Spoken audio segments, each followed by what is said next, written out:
Hello, my dear student. Welcome to VVN Academy. ପିଲାମାନେ VVN Academy ର ଆଉ ଗୋଟେ ଭିଡ଼ିଓ ତମମାନଙ୍କୁ ସ୍ୱାଗତ। ପିଲାମାନେ ଆଜିର ଭିଡ଼ିଓରେ ଆମେ ଡିସ୍କସନ୍ କରିବା ତମର half yearly examination class IX ର ଜେନେରାଲ ସାଇନ୍ସ ଅବଜେକ୍ଟିଭ ଆମେ ଡିସ୍କସନ୍ କରିବା। ଠିକ୍ ଅଛି। ତ ଯେଉଁମାନେ ବି ପିଲାମାନେ ପ୍ରଥମ ଥର ପାଇଁ ଚ୍ୟାନେଲକୁ ଆସିଛ ନିଶ୍ଚିତ ସବସ୍କ୍ରାଇବ୍ କରିଦେବ ଆଉ ପାଖରେ ଥିବା ବେଲ୍ ଆଇକନ୍କୁ ନିଶ୍ଚିତ ଭାବରେ ତମେ ଅନ୍ କରିକି ରଖିବ କାହିଁକି ଯେତେବେଳେ ବି ଭିଡ଼ିଓ ମୁଁ ଛାଡ଼ିବି ତମମାନେ ପ୍ରଥମେ ଦେଖିପାରିବ। ଆଉ वीडियो को लाइक करने सहित तुम सांग सहित शेयर करदेव पे ठीक अच्छे। तो केपरी क्वेश्चन आसूची आम देखा आज तुम भौतिक विज्ञान और जीव विज्ञान आउ जदि पे लंग क्वेश्चन तुमको दरकार सब्जेक्टिव दरकार आम सेकेंड चैनल जदि 100टा तुमने सब्सक्राइब कर दियो ताहले आम निश्चित रूप से तुम सब्जेक्टिव मु प्रोवाइड करदेवी। ठीक अच्छे ओके पे तो चलो स्टार्ट करिया फर्स्ट क्वेश्चन रो देखो क्वेश्चन सहित आंसर देखिबा 27 डिग्री सेंटीग्रेड इक्वल टू केते केल्विन तो एटा हेजिबो केते 230 केल्विन। ठीक अछि। कर्पूर और बालीर मिश्रण को केउ पद्धति रे कर्पूर को अलग करा जाय परिबो तो एटा हेगला तमरो ऊर्ध्वपातन पद्धति रे। कोनोसी वस्तुर एकक आयतन रे थिबा वस्तुत्व को वस्तुर कोन कहा जाय वस्तुर सांद्रता बोली कहा जाय। ठीक अछि। नेक्स्ट देखिए देखो कार ऑटो रिक्शा आदि जान रे क्यों गैस को ईंधन व्यवहार करा जाए सीएनजी को क्या को सीएनजी को निम्नस्थ क्यों पदार्थ रे विसरण हार अधिक तंबा दंड रे शांत तापमात्रा रे क्यों अधातुटी तरल अवस्था थाए ब्रोमीन रे थाए कोठी थाए ब्रोमीन रे निम्नलिखित मध्यरु क्योंटी एक रासायनिक परिवर्तन कौन ना लुहारे कलंकी लगे एक रासायनिक परिवर्तन। तापर देखो नेक्स्ट क्वेश्चन देइछि ग्राम लुण पानी रे ग्राम लुण अच्छी तेबे वस्तुत्व हरण वस्तुत्व शतकड़ा द्रवणर गाढ़ता केते एटा हेजिबो बी तमरो। ठीक अछि 30%। नेक्स्ट क्वेश्चन को जिबा देखो 9 नंबर अशुद्ध नमूनारू विशुद्ध तृतीया। ठीक अछि। अशुद्ध नमूनारू विशुद्ध तृतीया को पाइबा को हेले केउ पद्धति अवलंबन करबा आमे करबा तमरो डी। ठीक अछि। केउटी कोलेडोयल नुहे एटा हेजिबो तमरो सी। ठीक अछि पिला माने नेक्स्ट देखिबा देखो कठिन तापमात्रा बढ़ाइले यार अणुगुड़िक केउ शक्ति वृद्धि पाइबो स्थितीय शक्ति ना गतीय शक्ति ना महाकर्षण शक्ति एटा हेजिबो सी तमरो। ठीक अछि। शुष्क बरफटी केउ जैविक अटे शुष्क बरफटी हमरो कठिन अंगारक अम्ल अटे। ठीक अछि। तापर देखो नेक्स्ट नंबर तमरो केउ मिश्रणटी रे विक्षेपित प्रावस्था और विक्षेपण माध्यम उभय तरल क्षीर माध्यम रे। ठीक अच्छे। नेक्स्ट देखिबा देखो वस्तुरे सृष्टि होतबा त्वरण कहा सह समानुपाती वस्तुरे सृष्टि होतबा त्वरण वस्तुत्व सहित समानुपाती। ठीक अच्छे। तापर देखो पिला माने केउटी एक सदिश राशि विस्थापन होची गोटे सदिश राशि। तापर देखो 16 नंबर को जिबा 2 केजी वस्तुत्व विशिष्ट वस्तुर 10 मीटर पर सेकेंड स्क्वायर त्वरण प्रदान करिपारथवा बलर परिमाण केते 10 न्यूटन केते पिला माने 10 न्यूटन। संवेगर परिवर्तन हार को कोन कहा जाय ना संवेगर परिवर्तन हार को वेग कहा जाय कोन कहा जाय ना वेग कहा जाय। 18 नंबर को देखिबा देखो स्प्रिंग तराजू रे वस्तुर कोन माप करा जाय आयतन कोन पिला माने आयतन माप करा जाय। एक जान रो वेग 10 मीटर पर सेकेंड स्क्वायर हेले घंटा प्रति वेग केते किमी हेबो एटा हेजिबो तमरो 360। ठीक अछि। 20 नंबर को देखिबा देखो गोटिए गडुथवा बॉल किछि समय परे आपे आपे स्थिर हो जिबार कारण कोन एटा हेजिबो तमरो स्थिर हो गेला घर्षण बल। ठीक अछि। तमरो कोन हेबो ना घर्षण बल हेबो यार सठिक उत्तर। ठीक अछि ना पिला माने नेक्स्ट देखिबा देखो गोटिए घंटार सेकेंड घंटार विस्थापन केते समय परे शून्य हेबो हेजिबो 1 मिनिट परे केते परे 1 मिनिट परे। नेक्स्ट देखिबा 22 नंबर को देखो परिवेग समय आलेख और समय अक्ष मध्य आबद्ध क्षेत्रफल कोन सूची थाए एटा तमानकर डी हेजिबो सठिक उत्तर। ठीक अछि। नेक्स्ट देखिबा देखो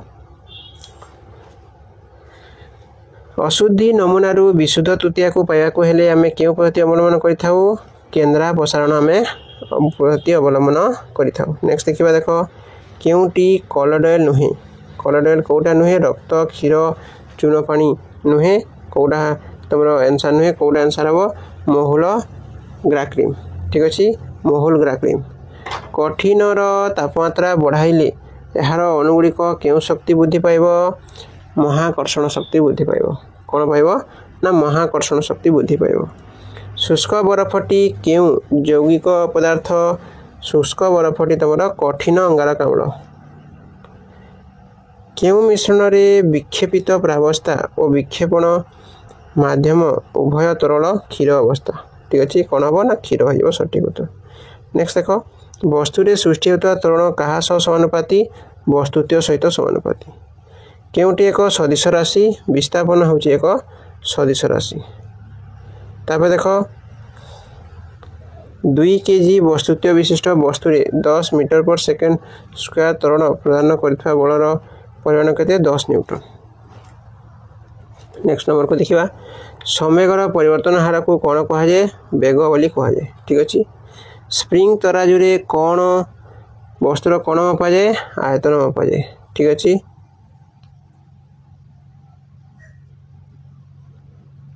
अच्छा यहाँ बोधे आम कर सारी देख नेक्स्ट देखा एसआई एकक कौन ठीक अच्छे किलोमीटर इंटू आवर -2 सी हम ऑप्शन समवेगरे वृत्ताकृति पथरे घुरुवा वस्तुपाई केउटी प्रযোज्य ठीक अच्छे तो यहाँ हम त्वरण ना तार त्वरण नथिबो दूरता गाड़ी रे क्यों यंत्र खंजा जाए ओडोमीटर खंजा जाए कौन खंजा जाए पे ओडोमीटर खंजा जाए तापर देखा ख नंबर जीव विज्ञान को जीवा देख पार्मेसियम प्लास्मोडियम एमिबा क्यों जीव माने कहार अंतर्गत पोरिफेरार अंतर्गत कहार अंतर्गत पोरिफेरार एक बा एकाधिक वंशर समाहार केउटी गठित होता है वर्ग गठित होता है ठीक अच्छे तापर देखा देख केउ मानकर शरीर चेप्टा और से कांड मूल पत्र इत्यादि बारी हुए नहीं तो ब्रायोफाइटा कौन ना ब्रायोफाइटा केउ मानक शरीर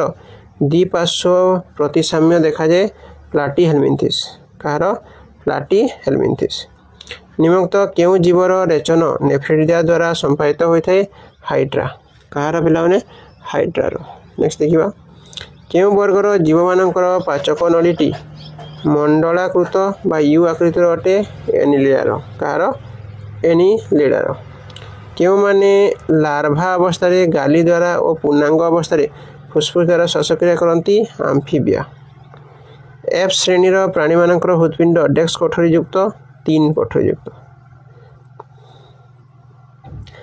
कहार वैज्ञानिक नाम फेलिस डोमेस्टिका अटे बिराड़ीर ठीक अच्छे उद्भिद पुष्टिसार संश्लेषण कार्य केउ अंगिका द्वारा होता है राइबोसोम द्वारा होता है केउटी सुनिष्ठीय कोषर उदाहरण अटे एककोषी आदि प्राणी ठीक अच्छे नेक्स्ट देखा देख 37 नंबर देखा केउटी निम्नोक्त केउ अंगिकाटी केवल उद्भिद कोषरे देखा जाए लवकटी ठीक अच्छे लवक खाली कौन देखा जाए ना उद्भिद कोषरे देखा जाए नेक्स्ट देखा कौन गोटे जातिर समस्त जीवों सेमानक कोषरे थिबा केउ संख्या 23 थाए गुणसूत्र थाए ठीक अच्छे कोषर शक्ति केंद्र कौन शक्ति केंद्र आमर माइटोकॉन्ड्रिया होगा शक्ति केंद्र क्रोमोजोमटी केउ केउ अणुरे गठित होता है पे क्रोमोजोमटी आमर गठित होता है डीएनए आउ स्वतसार नेक्स्ट देखा कोष झिल्ली मध्य जल अणुर यातायात प्रक्रिया केउ पद्धति संपादन होता है